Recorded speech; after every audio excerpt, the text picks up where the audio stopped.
The Nightingale and the Rose by Oscar Wilde. She said that she would dance with me if I brought her red roses, cried the young student. But in all my garden there is no red rose. From her nest in the holm oak tree the nightingale heard him, and she looked out through the leaves, and wondered. No red rose in all my garden, he cried, and his beautiful eyes filled with tears. Ah!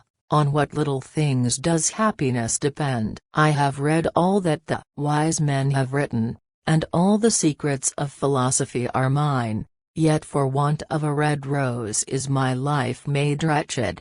Here at last is a true lover, said the nightingale. Night after night have I sung of him, though I knew him not, night after night have I told his story to the stars, and now I see him. His hair is dark as the hyacinth blossom, and his lips are red as the rose of his desire, but passion has made his face like pale ivory, and sorrow has set her seal upon his brow. The prince gives a ball tomorrow night, murmured the young student, and my love will be of the company. If I bring her a red rose, she will dance with me till dawn. If I bring her a red rose, I shall hold her in my arms, and she will lean her head upon my shoulder, and her hand will be clasped in mine. But there is no red rose in my garden, so I shall sit lonely, and she will pass me by. She will have no heed of me, and my heart will break. Here indeed is the true lover,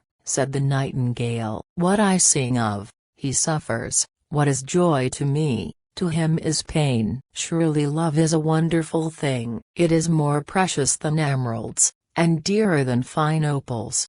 Pearls and pomegranates cannot buy it, nor is it set forth in the marketplace. It may not be purchased of the merchants, nor can it be weighed out in the balance for gold. The musicians will sit in their gallery, said the young student, and play upon their stringed instruments, and my love will dance to the sound of the harp and the violin.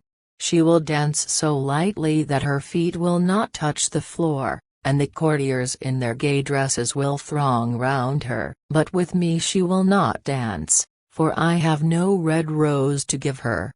And he flung himself down on the grass, and buried his face in his hands, and wept. Why is he weeping? Asked a little green lizard, as he ran past him with his tail in the air. Why, indeed, said a butterfly, who was fluttering about after a sunbeam. Why, indeed, whispered a daisy to his neighbor, in a soft, low voice. He is weeping for a red rose, said the nightingale. For a red rose? They cried, how very ridiculous. And the little lizard, who was something of a cynic, laughed outright. But the nightingale understood the secret of the student's sorrow, and she sat silent in the oak tree, and thought about the mystery of love. Suddenly she spread her brown wings for flight, and soared into the air. She passed through the grove like a shadow, and like a shadow she sailed across the garden. In the center of the grass plot was standing a beautiful rose tree, and when she saw it she flew over to it, and lit upon a spray. Give me a red rose, she cried, and I will sing you my sweetest song. But the tree shook its head. My roses are white, it answered. As white as the foam of the sea, and whiter than the snow upon the mountain. But go to my brother who grows round the old sundial, and perhaps he will give you what you want. So the nightingale flew over to the rose tree that was growing round the old sundial. Give me a red rose, she cried, and I will sing you my sweetest song. But the tree shook its head. My roses are yellow, it answered, as yellow as the hair of the mermaiden who sits upon an amber throne, and yellower than the daffodil that blooms in the meadow before the mower comes with his scythe. But go to my brother who grows beneath the student's window, and perhaps he will give you what you want. So, the nightingale flew over to the rose tree that was growing beneath the student's window. Give me a red rose, she cried, and I will sing you my sweetest song. But the tree shook its head. My roses are red, it answered, as red as the feet of the dove, and redder than the great fans of coral that wave and wave in the ocean cavern. But the winter has chilled my veins, and the frost has nipped my buds, and the storm has broken my branches, and I shall have no roses at all this year. One red rose is all I want, cried the nightingale. Only one red rose. Is there no way by which I can get it? There is a way, answered the tree, but it is so terrible that I dare not tell it to you. Tell it to me, said the nightingale. I am not afraid. If you want a red rose, said the tree, you must build it out of music by moonlight, and stain it with your own heart's blood. You must sing to me with your breast against a thorn. All night long you must sing to me, and the thorn must pierce your heart, and your life blood must flow into my veins, and become mine. Death is a great price to pay for a red rose, cried the nightingale, and life is very dear to all. It is pleasant to sit in the green wood, and to watch the sun in his chariot of gold, and the moon in her chariot of pearl. Sweet is the scent of the hawthorn, and sweet are the bluebells that hide in the valley, and the heather that blows on the hill. Yet love is better than life, and what is the heart of a bird compared to the heart of a man? So she spread her brown wings for flight, and soared into the air. She swept over the garden like a shadow, and like a shadow she sailed through the grove. The young student was still lying on the grass, where she had left him, and the tears were not yet dry in his beautiful eyes. Be happy, cried the nightingale, be happy, you shall have your red rose. I will build it out of music by moonlight, and stain it with my own heart's blood. All that I ask of you in return is that you will be a true lover, for love is wiser than philosophy, though she is wise, and mightier than power, though he is mighty. Flame-colored are his wings, and colored like flame is his body. His lips are sweet as honey, and his breath is like frankincense. The student looked up from the grass, and listened, but he could not understand what the nightingale was saying to him, for he only knew the things that are written down in books. But the oak tree understood, and felt sad, for he was very fond of the little nightingale who had built her nest in his branches. Sing me one last song, he whispered. I shall feel very lonely when you are gone. So the nightingale sang to the oak tree, and her voice was like water bubbling from a silver jar. When she had finished her song, the student got up, and pulled a notebook and a lead pencil out of his pocket. She has form, he said to himself, as he walked away through the grove. That cannot be denied to her, but has she got feeling? I am afraid not. In fact, she is like most artists, she is all style, without any sincerity. She would not sacrifice herself for others. She thinks merely of music, and everybody knows that the arts are selfish. Still, it must be admitted that she has some beautiful notes in her voice. What a pity it is that they do not mean anything, or do any practical good. And he went into his room, and lay down on his little pallet bed, and began to think of his love, and, after a time, he fell asleep.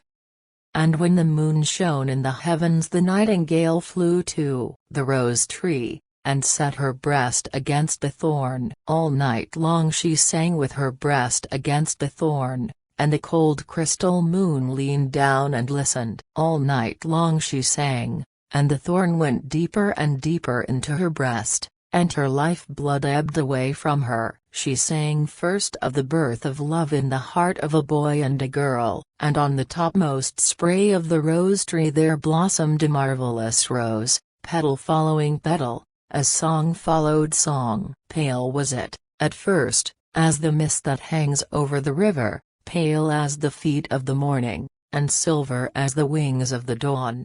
As the shadow of a rose in a mirror of silver, as the shadow of a rose in a water pool, so was the rose that blossomed on the topmost spray of the tree. But the tree cried to the nightingale to press closer against the thorn. Press closer, little nightingale, cried the tree, or the day will come before the rose is finished. So, The nightingale pressed closer against the thorn, and louder grew her song, for she sang of the birth of passion in the soul of a man and a maid. And a delicate flush of pink came into the leaves of the rose, like the flush in the face of the bridegroom when he kisses the lips of the bride. But the thorn had not yet reached her heart, so the rose's heart remained white, for only a nightingale's heart's blood can crimson the heart of a rose.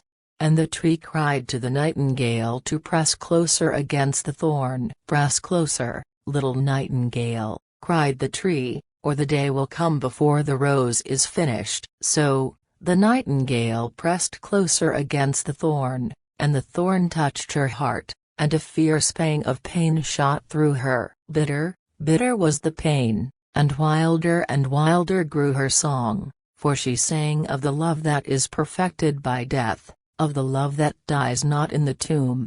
And the marvelous rose became crimson, like the rose of the eastern sky. Crimson was the girdle of petals, and crimson as a ruby was the heart. But the nightingale's voice grew fainter, and her little wings began to beat, and a film came over her eyes. Fainter and fainter grew her song, and she felt something choking her in her throat. Then she gave one last burst of music. The white moon heard it, and she forgot the dawn, and lingered on in the sky. The red rose heard it, and it trembled all over with ecstasy, and opened its petals to the cold morning air. Echo bore it to her purple cavern in the hills, and woke the sleeping shepherds from their dreams. It floated through the reeds of the river, and they carried its message to the sea.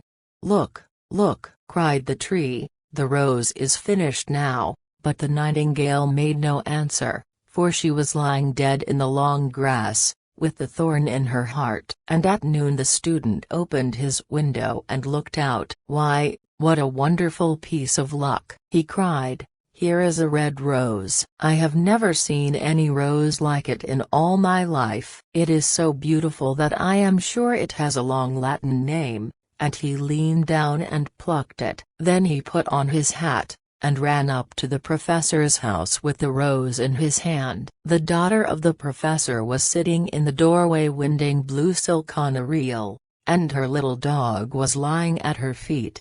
"You said that you would dance with me if I brought you a red rose," cried the student. "Here is the reddest rose in all the world. You will wear it tonight." Next student. "Here is the reddest rose in all the world. You will wear it tonight next your heart, and as we dance together it will tell you how I love you." But the girl frowned. "I am afraid it will not go with my dress," she answered, "and, besides, the Chamberlain's nephew has sent me some real jewels, and everybody knows that jewels cost far more than flowers." "Well, upon my word, you are very ungrateful," said the student angrily, and he threw the rose into the street, where it fell into the gutter, and a cartwheel went over it. "Ungrateful," said the girl.